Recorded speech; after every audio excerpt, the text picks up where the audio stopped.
Episode 1, The Forgotten Letter. The library smelled faintly of dust and old wood. Mr. Choi shuffled between the shelves, muttering about how the books were heavier than his knees these days. He pulled out a thick volume, and as he opened, something slipped to the floor. A yellowed piece of paper. No, not paper, a letter. A love letter? Ha! I thought it was your grocery list from 1975. He squinted, lips twitching. Well, at least I had good taste in both cabbage and romance. He read the faded ink. Words of affection, clumsy but sincere. His ears turned red, even though no one was watching. From across the room, Mrs. Park's cane tapped closer. Are you hiding snacks in there again? He shook his head quickly. No, Colonel, just history. My history. She leaned over. Inesun. My goodness, you really were handsome back then. The girl must have been blind. He chuckled. Blind or desperate? They laughed, the sound echoing warmly through the quiet library. But as he folded the letter, a question crept in. Who wrote it? And why had it been hidden all these years? He slipped it back into the book, hand trembling slightly. Some bookmarks vanish for a reason, he whispered. Mrs. Park tilted her head. Or maybe they wait to be found when you're ready. Silence settled, but it was not heavy. It was full of old memories and the spark of something new.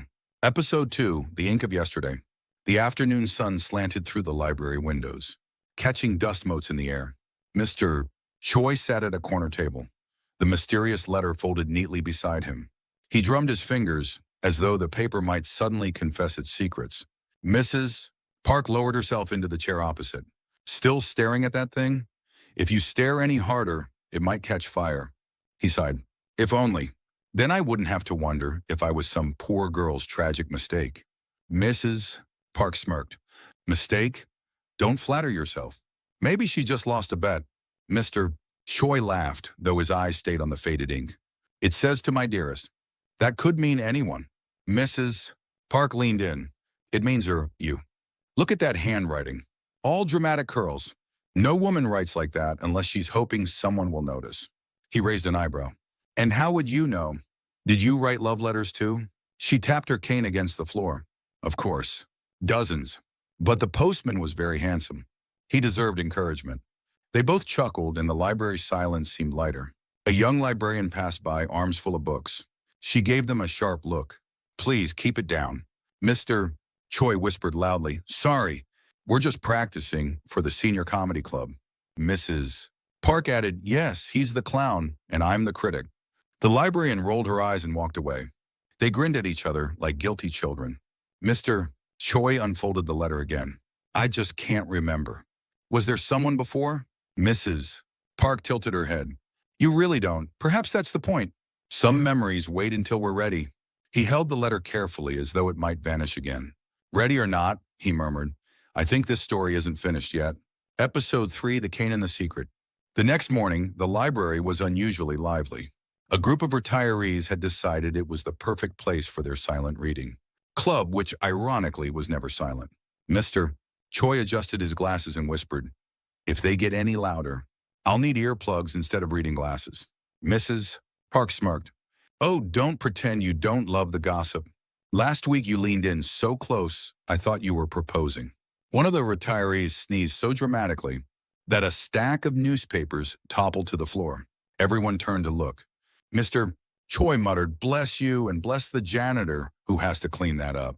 But in the middle of the commotion, the letter slipped again from between the pages of his book. This time, Mrs. Park grabbed it before he could. Got it. Let's see if it's truly a love letter or just your overdue library fine notice. He lunged, but she was quicker, unfolding it with practiced mischief. Her eyes skimmed the words, then widened. Well, it says, my dearest Gildong. That's you, isn't it? Mr. Choi froze. His throat tightened. Gildong, his old name. The one he hadn't heard in decades. He tried to laugh it off. Could have been any Gildong. Very common name back then. Mrs. Park raised a brow. Really? How many Gildongs were tripping over themselves to borrow poetry books and write terrible haikus about the moon? A ripple of laughter spread among the retirees who had started eavesdropping. One old man piped up, haikus? No wonder she left you. The group erupted in laughter, canes tapping the floor like applause. Mr. Choi groaned. This is turning into open mic night. But inside, his chest ached. Who wrote this letter? Why had it found him now? He folded it carefully, slipping it back into the book. Mrs. Park's teasing smile softened. Some things don't vanish, Gildong. They wait. The laughter faded into a quiet hum of curiosity and memory. And the library, for once, felt like the beginning of a story. Episode 4, Laughter Between the Shelves. The small tea shop smelled of roasted barley and honey. Mr. Choi unfolded the letter on the table, smoothing it out as if it were fine silk. Mrs. Park leaned forward, eyes sparkling. So, are you going to read it out loud, or are you afraid I'll laugh? He grumbled, You'll laugh no matter what I do. Correct, she said, smiling smugly. He cleared his throat, putting on his old rusty radio announcer voice. My dearest, Mrs. Park interrupted with a loud cough. Radio Choi is back on air. He shot her a glare. Do you want to hear this or not? She sipped her tea. Fine, fine. Continue. I promise to only laugh on the inside. The words in the letter were simple but heartfelt. As he read, both their expressions softened. Then Mrs. Park raised an eyebrow. So who wrote it? Mr. Choi froze. That is the mystery. She tapped the table with her cane. Don't tell me you had multiple admirers. He smirked. Maybe cabbage wasn't the only thing women lined up for. She burst out laughing so hard her tea nearly spilled. Please, the only line I remember is women lining up to complain about your singing voice. He placed the letter back into its envelope carefully. Whoever she was, she hid this for me to find. Or maybe for us to find. Mrs. Park grew quiet for a moment, then said softly, Some secrets aren't meant to stay buried. Sometimes they're invitations. He looked at her, surprised by her sudden seriousness. Then she grinned again. So when are you going to write me a love letter? Mr. Choi nearly choked on his tea. First cabbage, now homework. You're impossible. Their laughter filled the tiny tea shop, making it warmer than any heater ever could. Episode 5, When Memories Knock. The afternoon sun slanted through the library windows, painting long golden lines across the tables. Mr. Choi pulled another dusty book from the shelf, still chasing clues about the mysterious letter. As he flipped the pages, something slipped out again. This time not a letter. A photograph. Mrs. Park snatched it up before he could. Well, well, well, who's this dashing young man? Mr. Choi squinted. His younger self stared back from the faded photo, hair slicked, smile cocky. Oh dear, I look like I swallowed a whole bottle of hair oil. Mrs. Park cackled. No, you look like you swallowed the whole bottle and bragged about it. He groaned.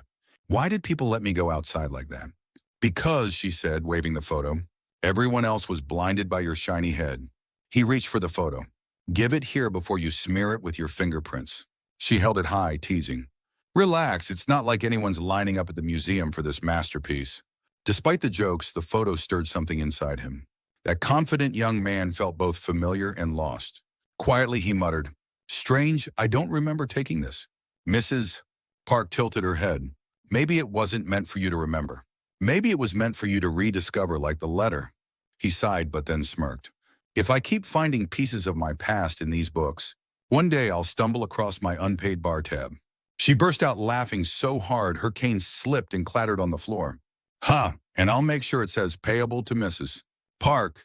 Their laughter echoed once more, louder than the quiet library usually allowed. Between the jokes and the fading photograph, a bond was quietly forming.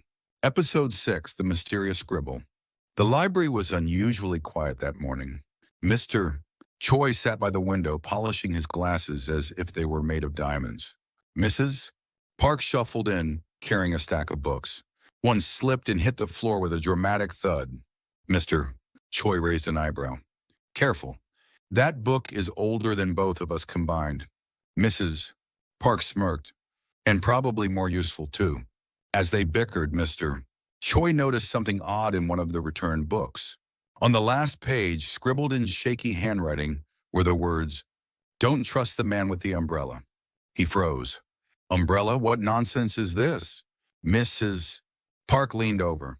Maybe it's about you. You always carry that ridiculous umbrella even on sunny days. Mr. Choi frowned. It's called being prepared. Unlike someone who forgets her cane in every corner of this library. She laughed so hard she had to steady herself against the table. Well, if the message is about you, then I suppose I should stop trusting you immediately. Mr. Choi folded the note carefully, slipping it back into the book. His voice softened. Or maybe someone wanted us to find it. Mrs. Park, still giggling, nodded. Fine. If we vanish mysteriously, I'll blame your umbrella. Their laughter echoed once again, blending with the silence of the old library. But this time there was a faint trace of unease beneath the humor. Episode 7, The Missing Glasses. The morning sun filtered gently through the tall windows of the library. Mr. Choi sat down with a satisfied sigh, ready to dive into a fresh stack of history books. But within moments he was frowning. My glasses. Where are my glasses? Mrs. Park, 2 tables away, raised her brows. On your head, where they always are. He touched his forehead, nothing. He searched his jacket, his pockets, even under the chair. They've vanished. First mysterious letters, now disappearing spectacles. This library is cursed. Mrs.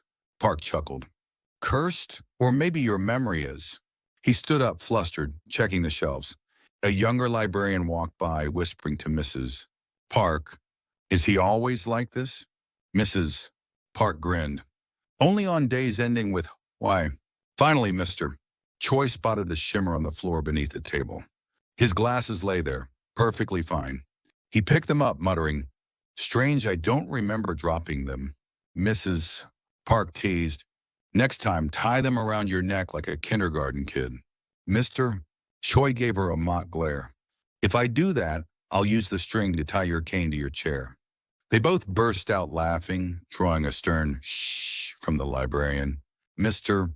Choi leaned closer, voice dropping. Still, what if someone wanted me to lose them? What if it wasn't an accident? Mrs. Park rolled her eyes but couldn't hide her smile. Well then, my friend, it seems we're in the middle of a detective story. Their laughter softened, but curiosity lingered. Another small puzzle in the library that refused to stay silent. Episode 8, The Secret in the Borrowed Book. In one corner of the library, a stack of returned books waited to be shelved. Mr. Choi, curious as always, picked one up and flipped through its pages.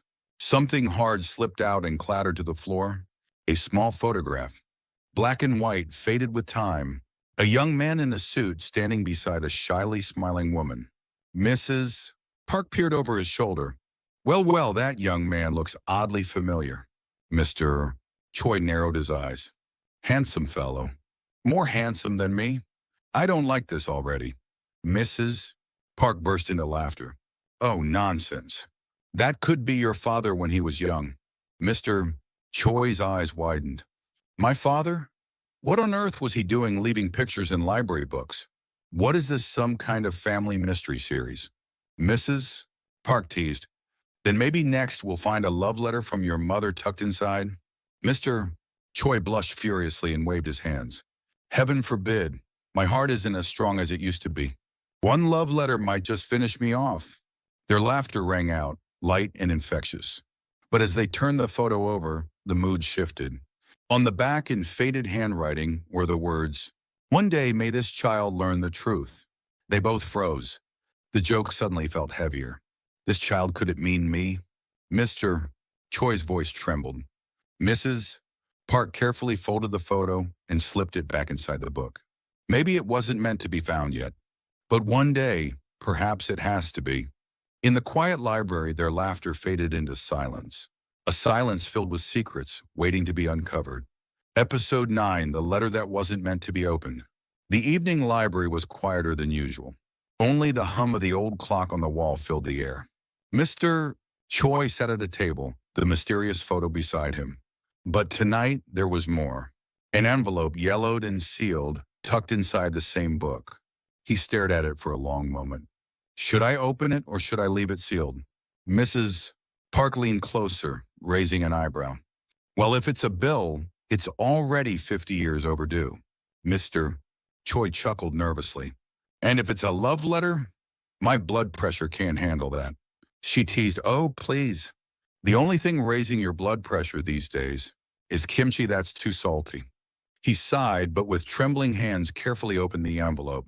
Inside, just a single sheet of paper, written in flowing ink. But the words made him freeze. To the son who will never know me. His lips parted, but no sound came out. Mrs. Park whispered softly, it's from your father, isn't it? He nodded slowly, his eyes glistening. I always thought he left me nothing, but maybe he left me this. For a moment, silence weighed between them. Then Mrs. Ixsissimersoneman Darnine, Park ever the comfort, nudged his arm. Well, if he truly knew you, he'd have at least included a snack with the letter. Mr. Choi burst into laughter through his tears. Ah, yes, now that would have been true love. Their laughter echoed, soft and bittersweet. As the letter lay open on the table, a door to the past, and perhaps a path to answers neither of them expected.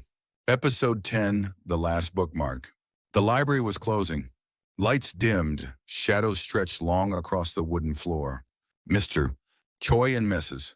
Park sat side by side, the letter resting quietly between them. Neither spoke for a long while. Finally, Mrs. Park broke the silence. You know, life is just like a library. Some chapters we read too fast, some we never finish, and some we only understand years later. Mr. Choi gave a faint smile. Then what does that make us? The overdue section? She laughed, cane tapping the floor. Speak for yourself. I'm still on loan. Their laughter filled the quiet space, soft but alive. Mr. Choi reached for the faded letter once more. I thought this bookmark was just a relic, but it brought me back a piece of who I am. Mrs. Park leaned closer, her voice tender. Sometimes the story we're living is more important than the ones we lost. He looked at her, eyes twinkling behind tired lids. Well then, Mrs. Park, shall we write a new chapter together? She rolled her eyes playfully. As long as you promise it won't be a tragedy. They both laughed again, their voices echoing like music in the nearly empty library. The clock struck, the doors creaked, and the world outside carried on. But inside, two seniors sat with a letter, a memory, and the spark of something new. And as the last light flickered out, Mr. Choi whispered, some bookmarks vanish, but some guide you home.